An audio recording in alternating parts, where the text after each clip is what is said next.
osmotic pressure. This is the colligative property of solution, which states that the minimum pressure, the minimum external pressure which can prevent the phenomena of osmosis. Let's see with an experimental setup. Here we are having three experimental setup. First we discuss with setup A. We kept here solution which is separated by solvent through semi-permeable membrane. First of all, we have to know what the osmosis is. This osmosis is flow of solvent into solution through the semi-permeable membrane. One simple definition. The other one from higher concentration to the lower concentration. This is the graduated tube where the scales are made. This is the frictionless piston, and from here the molecule of the solvent start moving upward inside the solution. What will happen then? This piston will move upward. So from A, set this condition B is obtained. Why it is so? Osmosis is going on. This is a spontaneous process and slow process. So it may take some hours. When this piston stop moving upward, that indicates the osmosis get completed. The maximum amount of solvent which can be transferred to the solution, it is transferred now. Then we are taking a simple example. This piston is compressed by applying some pressure. And when this piston is compressed, the molecule of solvent which was traveled inside the solution, it will start moving out through the reverse osmosis. It start moving out. When the initial level which was here is obtained, then that pressure we will note down.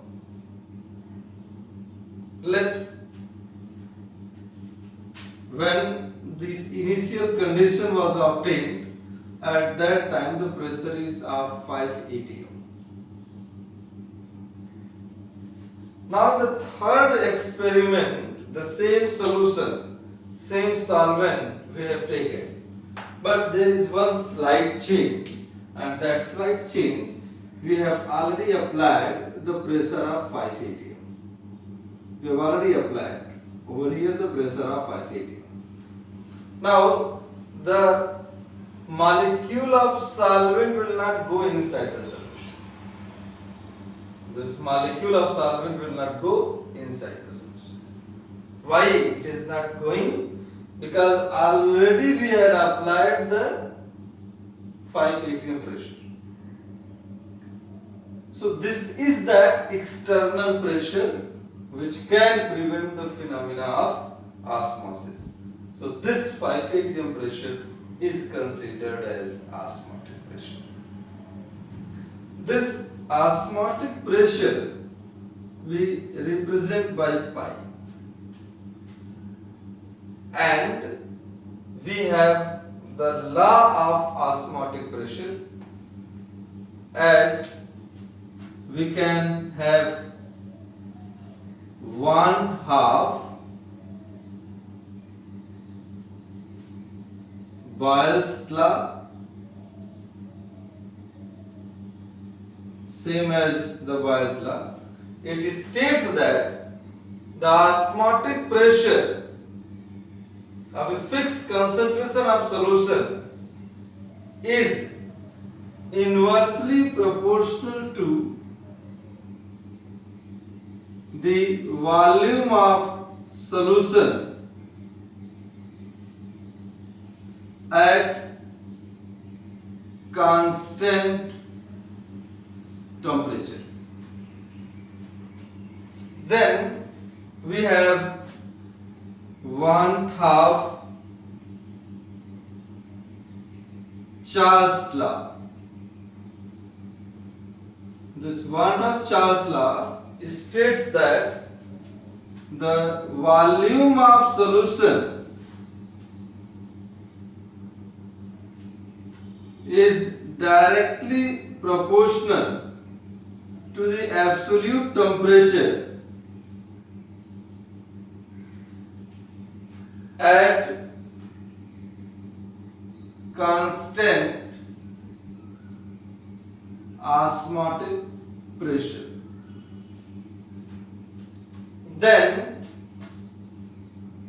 we can have this 1/2 Avogadro's law.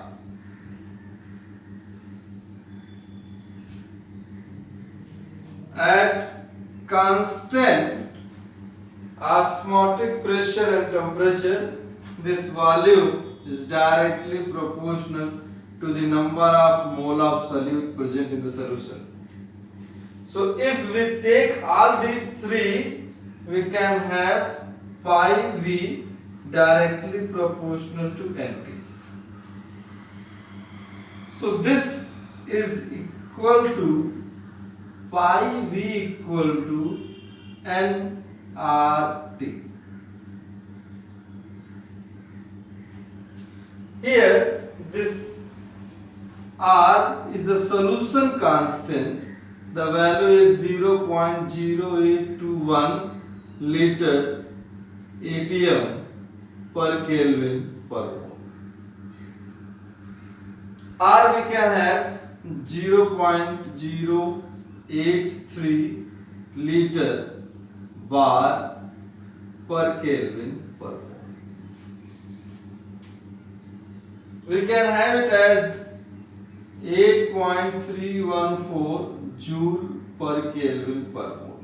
So whatever the unit of gas constant was, whatever the value of gas constant was, the same value is there for the solution constant also. This expression we can write by one more way that I am going to write here. You can write this pi is equal to n upon V RT. This n upon V is the number of mole per unit volume, that is molarity of the solution. So we can write this pi equal to CRT. So this was the formula to find the osmotic pressure of the solution. Now we will see some questions which is based on this osmotic pressure.